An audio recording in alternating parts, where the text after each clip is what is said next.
The EU has put science for policy at the center of policy making at the latest since the 2000 years, when we had a better regulation agenda, and we obliged all our proposals, our policymakers, to do impact assessments before they make a policy proposal.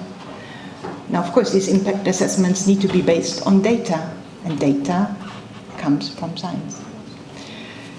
In the EU, we have a multi-layered system, and I will speak more particularly about the Joint Research Center, which is the science and knowledge service that is within the European Commission, within the executive branch of the European Commission.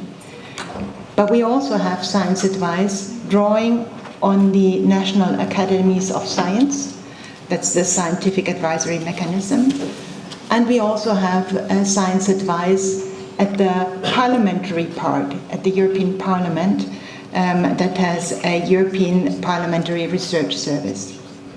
So I'll speak about the Joint Research Center that is within the executive branch of the European Commission.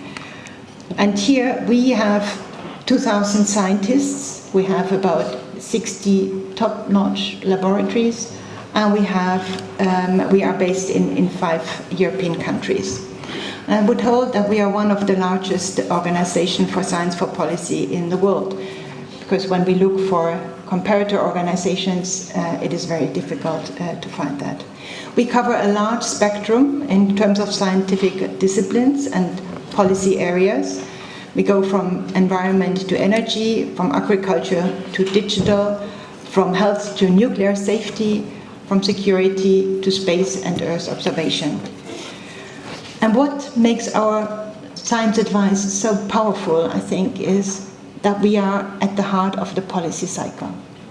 So we work with the policy directors general at the moment, from the beginning of the policy cycle. So at the moment of the policy design, through the moment of the drafting of the policy, through to the evaluation of the policy. So we do the full policy cycle.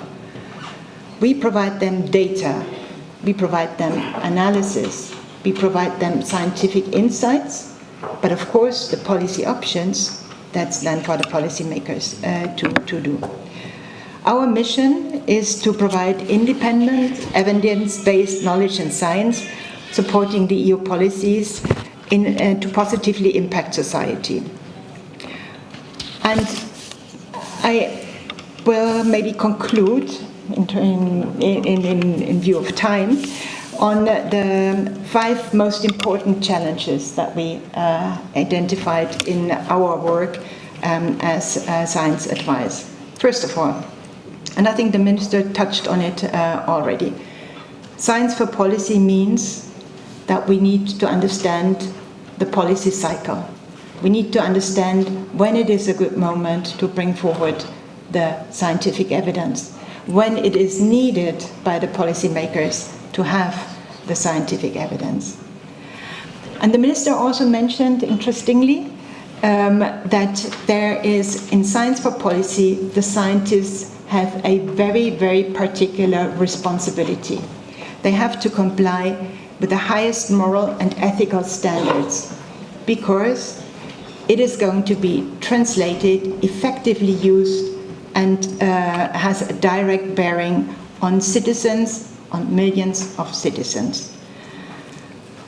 My second point is, with the complex issues of our time, we can no longer afford monodisciplinary approaches. And that is really a challenge. We have to go to multidisciplinary or to interdisciplinary approaches. It's not good enough if we have a meteorologist, a hydrologist, a behavioral scientist, and somebody from civil protection. And they all work in splendid isolation. In order to do disaster risk management, they all need to work together. And we need to make them all together, work together, in order to provide the best science for policy. My third point is about communication. and I think the minister also touched on that. We need to be able, scientists need to be able to understand the policy makers, what they are talking about. We have recently produced a report on generic AI, and we were very proud of it because it covers all different angles and it is very complete. It has 70 pages. We presented it to our minister, to our commissioner, and she said, how on earth are you going to think that we are going to read 70 pages? I mean, we need to be able to condense our communication, to make us heard, to communicate in an easy way so that policymakers and politicians understand what we want to do. And we need also to foster the competence of policymakers and politicians to understand science and to be scientific literate.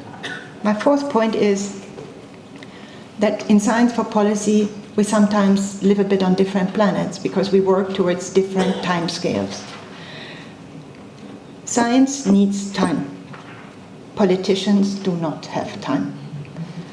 So we really need to find to match this way to match these two things.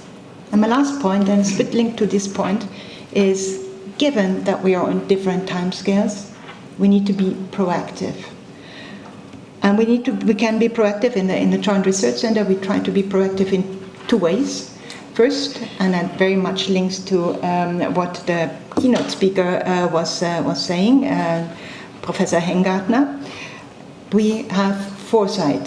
So we try to have foresight exercises where we bring together different stakeholders in order to help us understand what are the challenges of the future, what is going to come at us in 20, 30 years of time. We have just produced a report that is called Strategic Foresight Report Resilience 2.0, and it should allow us to be prepared for the navigation of the turbulent times that we are in.